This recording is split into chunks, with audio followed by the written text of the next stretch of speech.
I was getting married, but my mate of 8 years still didn't know. Lately, Nicho had been busy with his new secretary, Selena, a rogue wolf who recently joined his pack. They bonded immediately, their laughter echoing down the corridors of the pack house. For her birthday, he even ordered a 10-layer moonflower cake, despite knowing my severe allergy to moonflower essence. At the party, they smeared cream all over each other, completely forgetting my presence. When the scent of moonflower hit me, my throat closed up, and I shifted partially in a desperate bid to breathe. My wolf, Naira, howled in distress as I collapsed, unconscious. I woke up in the pack healer's quarters, a bitter feeling blooming in my chest. That's when I agreed to the arranged mating bond my family had proposed years ago. Mom wasted no time. As soon as I got back to my quarters and swiped my keycard to enter, my phone buzzed relentlessly. Opening it, I saw dozens of wedding plans flooding the screen. I scrolled through her messages, stopping at the last one. I always knew Nicholas wasn't your fated mate. If he truly wanted to claim you, why would he delay for 8 years? It's not too late, Aurea. I've already prepared everything for the ceremony. The bonding ceremony is in 3 days. Take your time packing. No need to rush. The truth was as clear as a full moon now. While I clung to Nicho's empty promises, the rest of the pack had seen through his lack of commitment. Sighing, I sent her a voice message. Mom, pick whatever you think is best. I trust your judgment. Let's keep it simple. I didn't hear Nicho approach. His sharp hearing must have picked up my words because his voice sliced through the silence. Wedding, what wedding? I stiffened and quickly hid my phone, but Nicho reached for it. Before he could snatch it, his phone rang, the shrill sound cutting through the tension. A panicked female voice came through, loud enough for my enhanced hearing to catch every word. Nicholas, someone's following me, I'm so scared. I tried circling back, but I can't shake them. Nicho's expression darkened, his protective instincts kicking in. Selena, stay in a well-lit area near the pack's patrol routes. I'm coming. Without another word, he shifted into his wolf form and bolted into the night. I kept my face calm, even as Naira growled low in my mind. After he left, I dialed my aunt, Lyra, to say goodbye. My parents had left the pack territory 10 years ago to lead another pack, leaving me in Lyra's care. Nicho and I had grown close as young wolves, especially since he lived next door. When Lyra got mated and moved to her mate's pack, I chose to stay behind. What was supposed to be a temporary arrangement with Nicho stretched into 8 years. When Aunt Lyra picked up, her voice was warm but surprised. Married to Nicho, it's about time. 8 years is long enough for any wolf to claim his mate. I hesitated before correcting her. No, Aunt Lyra, it's an arranged bonding. I don't even know who he is. The silence on the other end was deafening before she finally spoke. Have you thought this through? Nicho cares for you. Maybe he just needs a little nudge to make things official. I could talk to him. A bitter laugh escaped me. No need, Aunt Lyra. If Nicho cared, he wouldn't have waited 8 years while toying with my heart. It wasn't a true bond, just a shadow of one. If I don't let go now, it'll waste my entire youth waiting for a wolf who'll never mark me. She sighed, clearly struggling to understand how we could live together for so long without solidifying our bond. Still, she didn't push further, promising to support me no matter what. Before bed, I set a countdown on my phone. 3 days to leave the past behind. The next day, I asked my mom to send some parting gifts to thank Aunt Lyra for caring for me all these years. That evening, as I waited for the delivery truck, I found Nicho lingering outside the pack house. His golden eyes narrowed as he saw me directing the driver.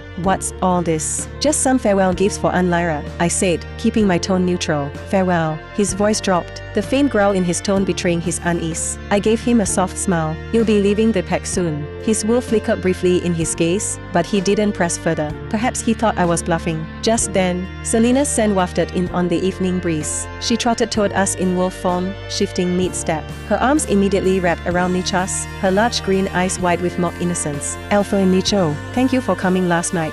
I don't know what I would have done without you, she purred. I stepped away, the sight too much for Naira to bear. Her furious snarls echoed in my mind, but I held her back.